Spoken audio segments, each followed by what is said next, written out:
आज हम legal studies chapter number 4 करेंगे। नेशनल कमीशन फॉर माइनॉरिटीज करेंगे हम, नेशनल कमीशन फॉर वुमेन करेंगे और national commission for SC ST.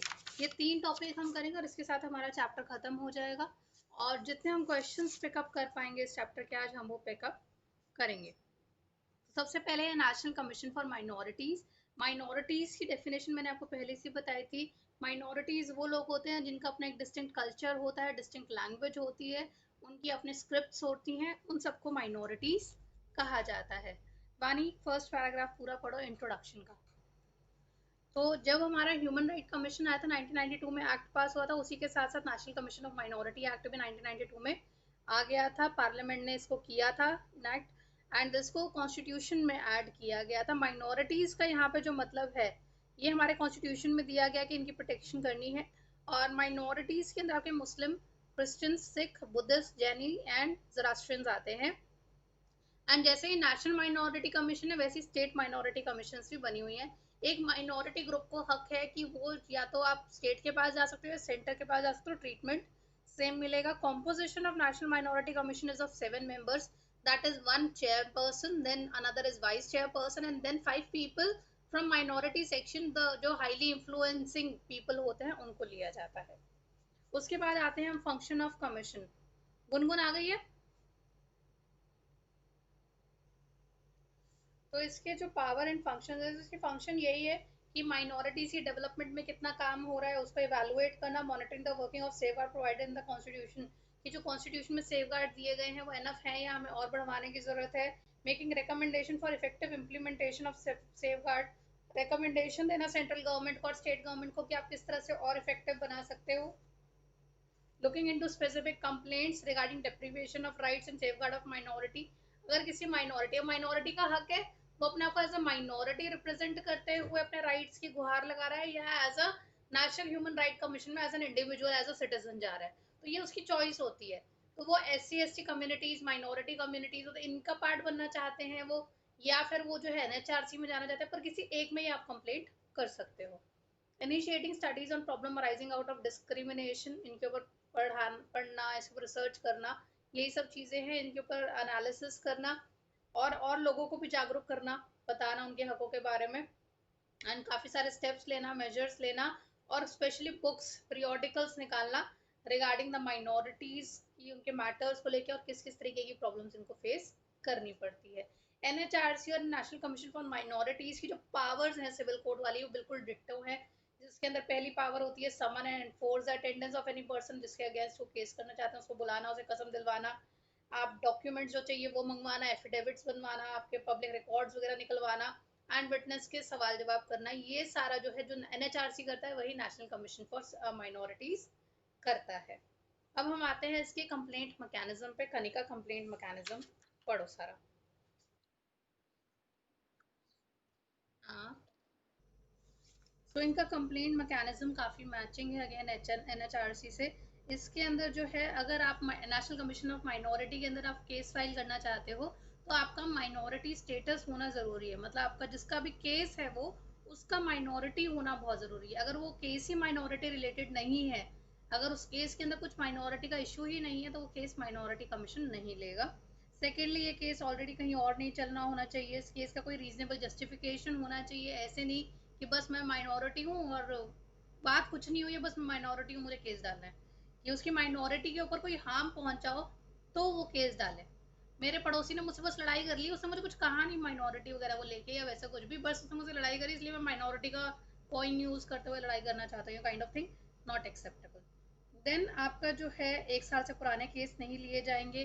वेग, अनोनमस, किसी ने मेरे साथ कुछ कर दिया मैं भी कोई हूँ, ऐसा टाइप का नहीं चलेगा।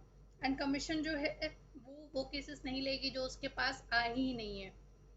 ऐसा नहीं है कि NHRC को लिखो और NHRC कहेगी भाई तू ले ले, नहीं।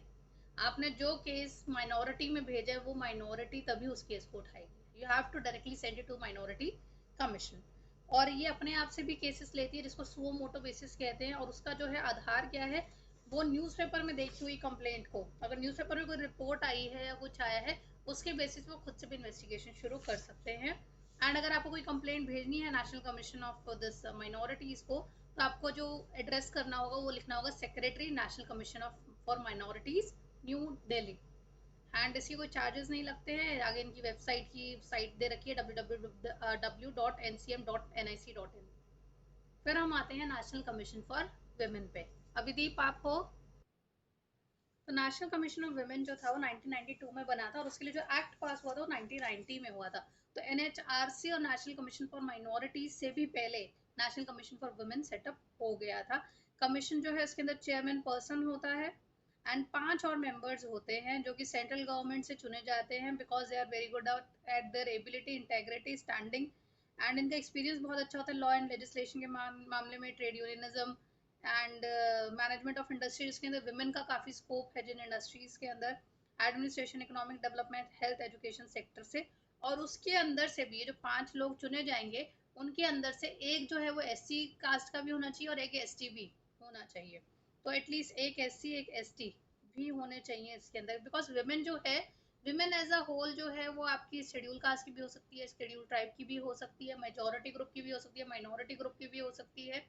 तो विमेन को एज अ होल काउंट किया गया है। तो इसके अंदर से S C and S T women का माना जाता है कि और ज़्यादा बुरा ट्रीटमेंट होता है, इसलिए इन्होंने S C and S T people को भी इनमें इलेक्ट किया है, ताकि ये उनके प्रॉब्लम्स को जो और सर्टन लेवल पे ज़्यादा डेरोगेटरी होती हैं वो भी समझ सके।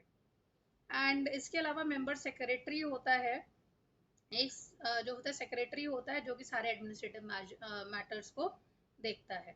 तो टोटल 7 है, chairperson, 5 other members and a member secretary administration के लिए। फंक्शंस एंड पावर्स, तो इसके अंदर भी यही है कि इन्वेस्टिगेट करते हैं, एग्जामिन करते हैं कि सेफगार्ड जो प्रोवाइड किए गए हैं काफ़ी हैं कि नहीं है। एनुअल रिपोर्ट देते हैं सेंट्रल गवर्नमेंट को रिगार्डिंग द सेफगार्ड की किस तरह से काम चल रहा है। रिकमेंडेशन देते हैं सेंट्रल गवर्नमेंट और स्टेट गवर्नमेंट को।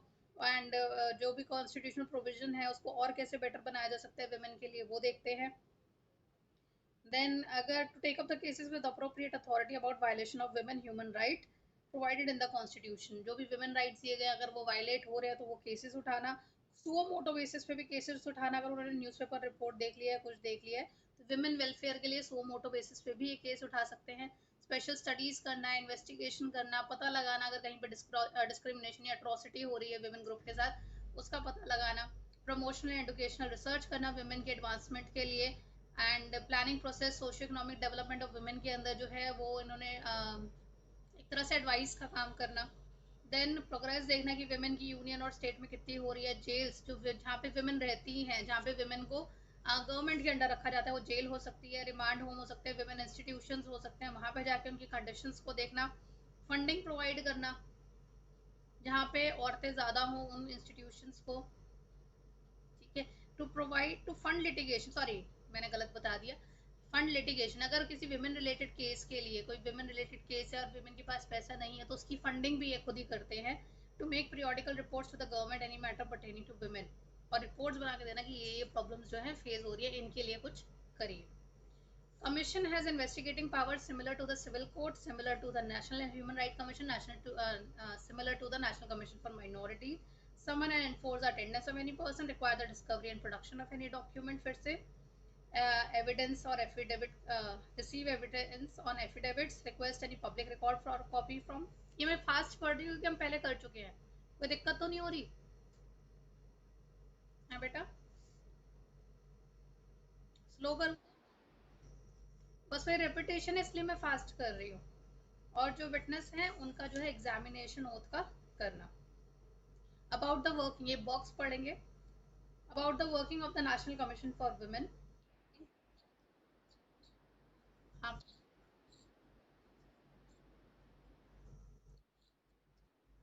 इशू कमीशंस, ऑर्डर्स है यहाँ पे। इस कमीशन का मतलब वो वाली कमीशन नहीं है, इसमें कमीशन का मतलब है ऑर्डर, ठीक है। In keeping with its mandate, the Commission initiated various steps to improve the status of women and work for their economic empowerment. During the year under report, the Commission completed its visit to all the states except Lakshadweep and prepare a gender profile to assess the status of women and their empowerment. तो basically सारी states में हुआ एक बार जब भी जिसका checking हुआ, and ये लक्षद्वीप के अलावा बाकी सारी states में गए। It received a large number of complaint, ये किसी एक ईयर का रिपोर्ट है, ठीक है। ये आपको पेपर में अनसीन पैसेज की तरह दे देंगे एंड उसमें फिर वुमेन रिलेटेड कुछ भी क्वेश्चन पूछ सकते हैं कि पावर्स बताओ, फंक्शंस बताओ, कुछ भी इस तरह से। It received a large number of complaint and acted suo moto, suo motu की डेफिनेशन समझ के रखना। सुओ मोटो होता है जब वो खुद के बेसिस पे न्यूज़पेपर में रिपोर्ट देख के केसेस उठाती है कोई कमीशन, तो उसे सुओ मोटो बोलते हैं।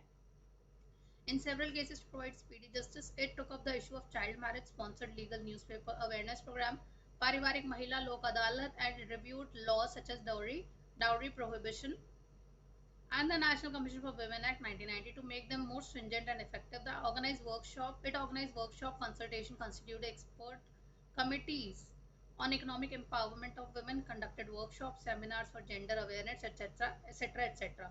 तो ये क्या कहना चाह रहे हैं, ये विमेन कमीशन की फंक्शनिंग बता रहे हैं एक तरह से। तो आपको ये पूरा पैराग्राफ दे दिया जाएगा और उसके साथ पूछ जाएंगे फंक्शन बता दो, पावर बता दो। सो मोटो याद रखना। फिर हमारा आता है national commission for SC and ST. तो ये सेपरेट सेपरेट चलते हैं, आपको इकट्ठे ही पढ़ा दिया गया है इसके अंदर। वानी इंट्रोडक्शन पढ़ो। तो article 338 of the constitution clearly कहता है कि हमें एससी एंड एसटीज को प्रोटेक्ट करने के लिए राइट्स बनाने होंगे। सो ये स्पेशल ऑफिसर्स फॉर द, तो आर्टिकल 338 क्लियरली होता है कि हमें स्पेशल ऑफिसर्स हायर करने होंगे एससी एंड एसटी के लिए, ताकि इनके जितने भी मैटर्स हैं उनमें इन्वेस्टिगेशन करी जाए, इनको सेफगार्डिंग प्रोटेक्ट की जाए। एंड इन सब का क्या हो रहा है क्या नहीं, ये रिपोर्ट किसके पास जाएगी, प्रेसिडेंट के पास। बाकी सारी जो रिपोर्ट्स वो सेंट्रल गवर्नमेंट के पास जाती थी, ये रिपोर्ट प्रेसिडेंट के पास जाती हैं दोनों रिपोर्ट्स, एससी की भी और एसटी की भी। द टू कमीशंस, देखो ये दो सेपरेट कमीशन है, national commission for scheduled caste and national commission for scheduled tribe one instituted in fulfilment of article 338 of the constitution to protect human right and इनका exploitation ना हो सके, इन्हें socially, educationally, economically and culturally protect करना है। For example इनको reservation दी जाती है क्योंकि यही बोला जाता है कि पीछे पास्ट में इनके साथ बहुत खराब हरकतें हुई हैं, बहुत बेकार ट्रीटमेंट हुआ है, इसलिए इनको अब जो है एडिक्वेटली रिप्रेजेंट करने के लिए हमें इन्हें रिजर्वेशन देना होगा।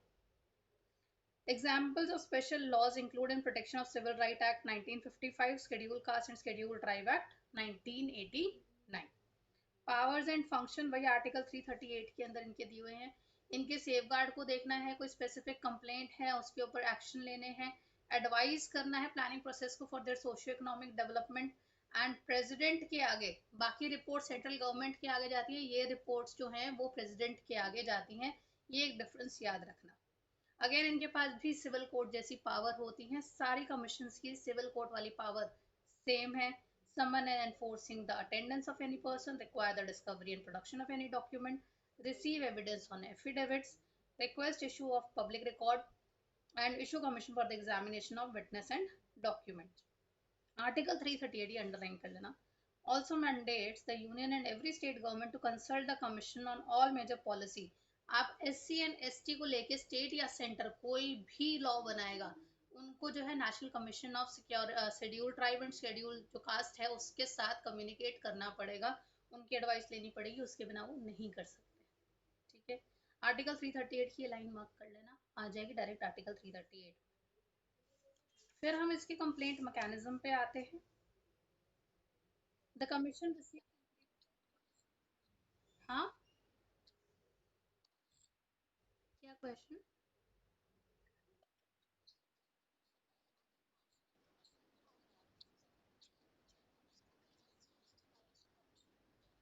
नहीं, माइनॉरिटी अलग है, माइनॉरिटी धर्म के बेसिस पे होता है। देखो religion and caste are two different thing. ठीक है, ये कास्ट के बेसिस पे शेड्यूल कास्ट शेड्यूल ट्राइब वगैरह बनते हैं। ठीक है, धर्म के बेसिस पे यहाँ पे माइनॉरिटी बनाया हुआ है, वो अलग चीज़ है। ऐसा हो सकता है कि माइनॉरिटी धर्म का बंदा हो सकता है शेड्यूल कास्ट भी हो। ठीक है, एक सिख बंदा और उसकी कास्ट ऐसी हो सकती है कि वो उसको माइनॉर शेड्यूल कास्ट में काउंट कर सकते हो, ऐसा हो सकता है। ठीक है, but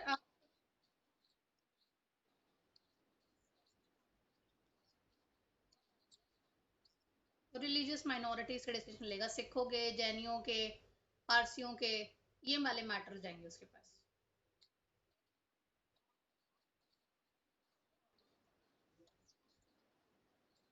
most of the time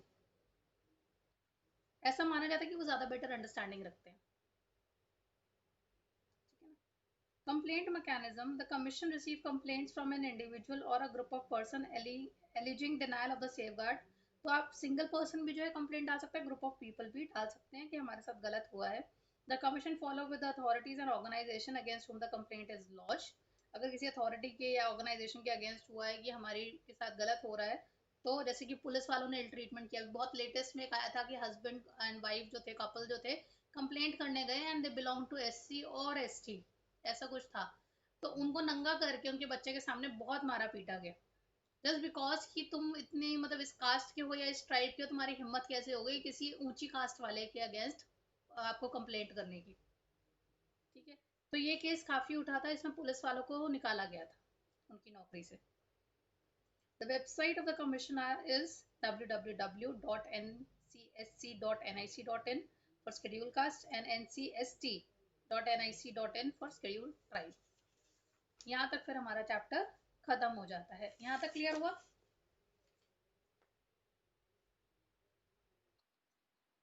ठीक है, हमारे पास टाइम है, क्वेश्चंस करें थोड़े से। ठीक है, चैप्टर 4 के क्वेश्चन शुरू करते हैं। ठीक है गुनगुन, पहला question, is death penalty violation of article 21 and explain article 21, which page?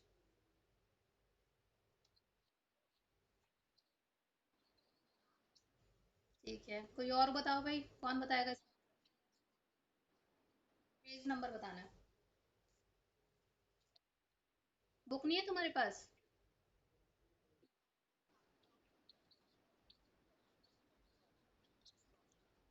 अच्छा चलो कोई नहीं।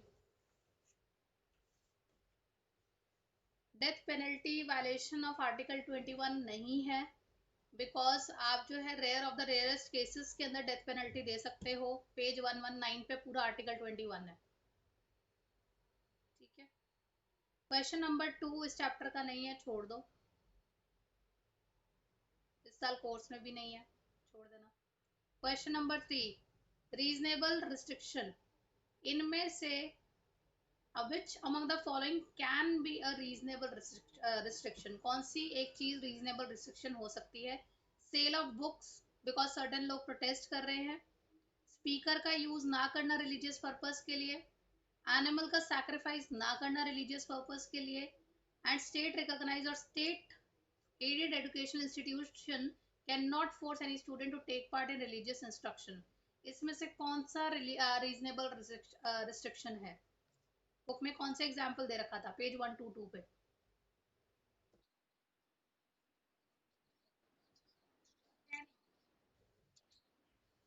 Not use of loud speaker, loud speaker वाला। लाउड स्पीकर वाला स्पेसिफिकली मेंशन है। अभी तक सैक्रिफाइस ऑफ एनिमल्स पे बात चल रही है, उसको बनाया नहीं गया रीजनेबल रिस्ट्रिक्शन। बिकॉज जैसे आप ईद वगैरह देखोगे, वहां पे जो है सैक्रिफाइसेस होते हैं। ठीक है ना, जो ईद उल जो भी होता है, फितर होता है या जुहा होता है, जिसके अंदर जो गोट होता है उसको मारा जाता है। तो अभी तक वो रीजनेबल रिस्ट्रिक्शन का पार्ट नहीं बना है, but banning of loud speaker बन गया है। बुक्स का आप मना नहीं कर सकते कि हम प्रोटेस्ट कर रहे हैं इसलिए आप ये बुक नहीं बेचोगे, ये रीजनेबल रिस्ट्रिक्शन का पार्ट नहीं है। ठीक है, और डी वाला भी नहीं है।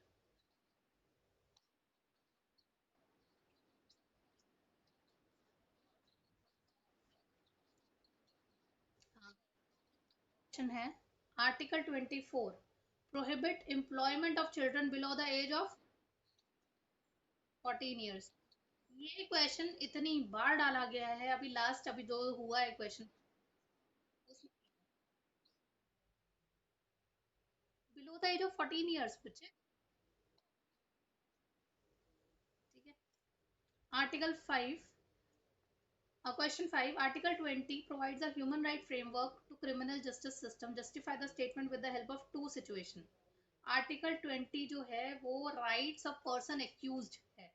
अगर कोई accused है उसके क्या क्या चार rights हैं, उन चार rights की बात करी गई है कि आप बैक डेट से किसी को punishment नहीं दे सकते, आप किसी को force नहीं कर सकते अपने अगेंस्ट गवाही देने के, ये सारे जो भी उसके चार राइट्स है, सेम चीज की बार बार उसको सजा नहीं दे सकते। तो ये पेज नंबर 118 पे मिलेगा आपको। ठीक है, ये 2 मार्क्स का है तो कोई दो देने हैं। ठीक है, question 6, mention any two functions of national commission for.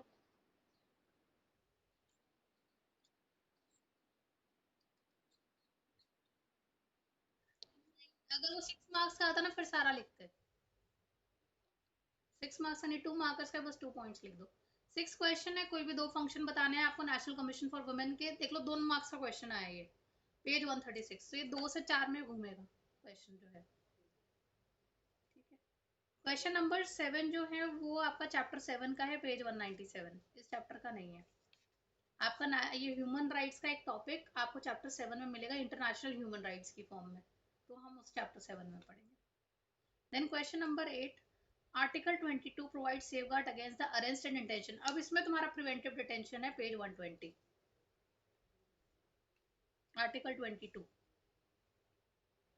ठीक है, इसमें प्रिवेंटिव डिटेंशन भी है, और प्लस इसके अंदर वो था कि आपको 24 घंटे के अंदर अंदर कोर्ट के सामने प्रोड्यूस करना पड़ेगा, बिना सजा बताए, बिना गलती बताए आप जो है वो आप डाल नहीं सकते जेल में, उसको कंसल्ट करने का हक है अपने लॉयर को, वो सारा इसमें आएगा। तो इसके अंदर आप प्रिवेंटिव डिटेंशन भी ऐड ऑन करना चाहो, मतलब पहले तो 4 पॉइंट लिख दो, फिर भी आपको लगता है कि आपको प्रिवेंटिव डिटेंशन भी डालना है तो आप वो भी डाल सकते हो। Question number 9, state the right freedom of religion was given as given under 20 article 25। Article 25 के अंदर कौन सा है, एक सेकंड में देख के बताती हूँ, page number 122।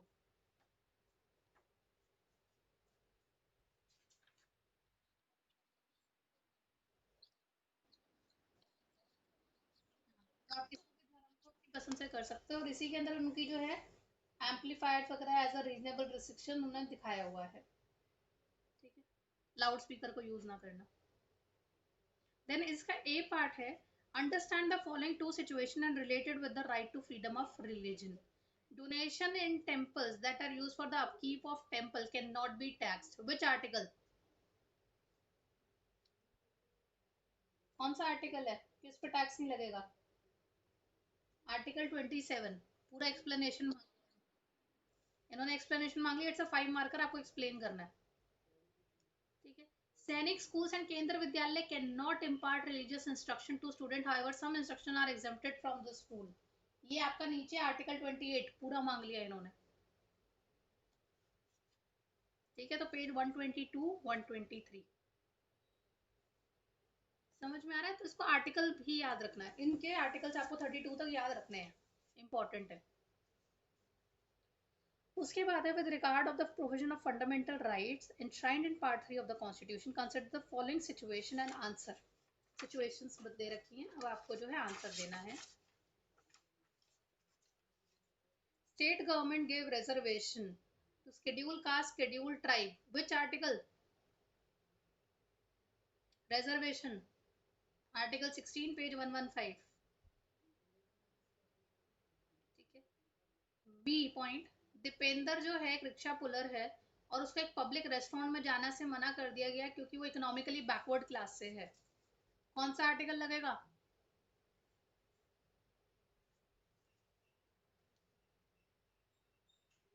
Article 15 page 115, public places में नो डिस्क्रिमिनेशन।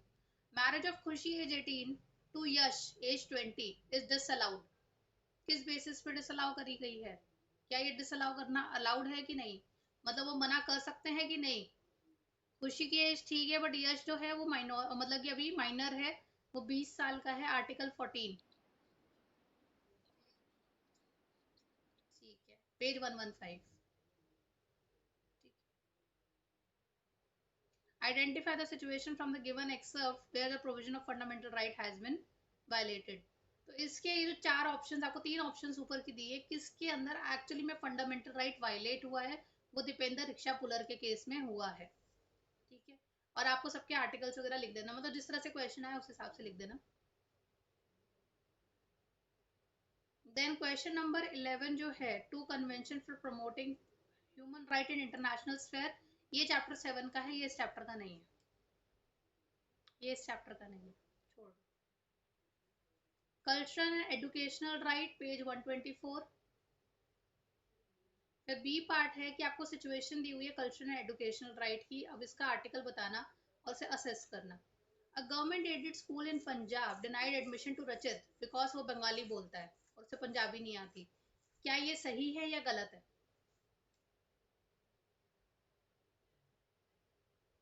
क्या एक गवर्नमेंट एडेड स्कूल है, ठीक है, सरकारी स्कूल है पंजाब में, जिसने रचित नाम के लड़के को एडमिशन देने से मना कर दिया क्योंकि उसकी मदर टंग बंगाली है और उसको पंजाबी समझ में नहीं आती? इज दिस करेक्ट और incorrect on the part of the school?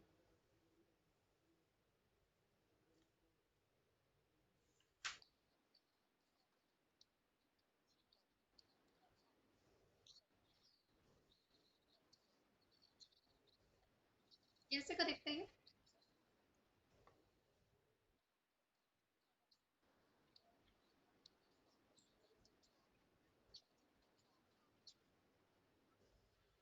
आप मना नहीं कर सकते।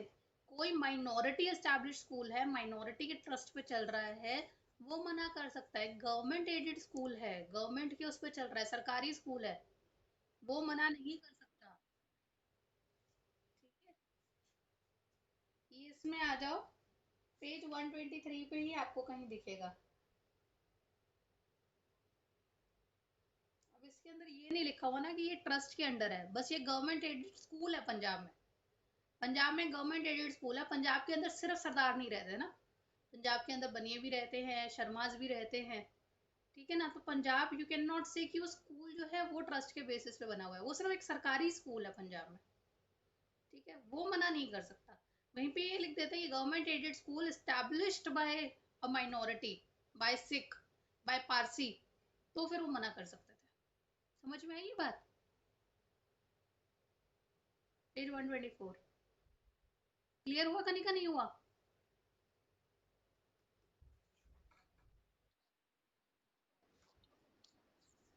ठीक है, in the annual budget for education the state government allocated 36.5 crore for the government and state funded school and 16.5 crore for school running by religious minorities। अब इसके अंदर क्या दिक्कत है?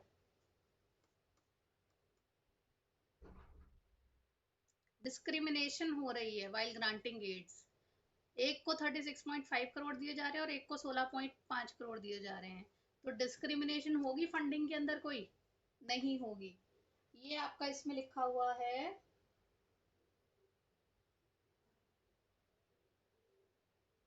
कौन से आर्टिकल में लिखा हुआ है बताती हूँ।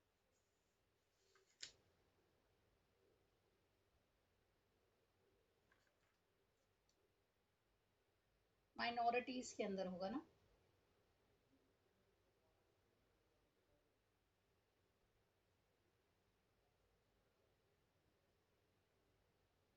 Article number 30, it prohibits state from discriminating educational institution while granting them aid on the religion or language।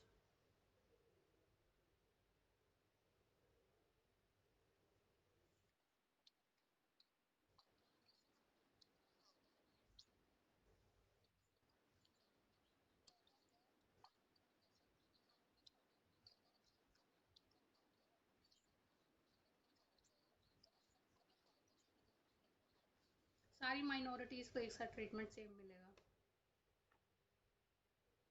आगे वो माइनॉरिटीज जितनी भी हैं सबको सेम देना पड़ेगा, अदरवाइज क्या इशू आ जाएगा? फेवरेटिज्म दिखा रहे हो, सेंटर फंस जाएगा उसमें, इसलिए नहीं कर सकते। अच्छा, ये 6 मार्क्स में एक आया हुआ है नेक्स्ट क्वेश्चन, क्वेश्चन नंबर 13, आज का मैं लास्ट क्वेश्चन यही करवा रही हूँ। नेशनल कमीशन फॉर वुमेन के 8 फंक्शन बताने हैं, कॉन्स्टिट्यूशन और 8 फंक्शंस। तो इसमें आपसे 2 मार्क्स की तो आपसे वही पूछ लिया कि कॉन्स्टिट्यूशन की कॉम्पोजिशन बताओ, प्लस 8 फंक्शंस पूछे गए हैं। ठीक है, तो ये आप देख लेना, अब 6 फंक्शन तक भी, 8 फंक्शंस तक भी पूछे जा रहे हैं। ठीक है, तो आज के लिए मैं इतना ही रख रही हूँ, बाकी क्वेश्चन सॉल्व करो। नेक्स्ट क्लास के अंदर इसके टोटल हमारे क्वेश्चंस हैं अराउंड 70-80 कुछ क्वेश्चन हैं। ठीक है, ये हम नेक्स्ट क्लास के अंदर खत्म करते हैं सारे। ठीक है, हमारी नेक्स्ट क्लास कब है? 5th या 6th? 5th को है, 6th को है हमारी नेक्स्ट क्लास? हाँ, तो 5 तारीख है, 6 तारीख है।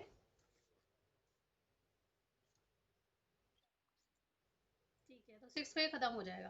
ठीक है।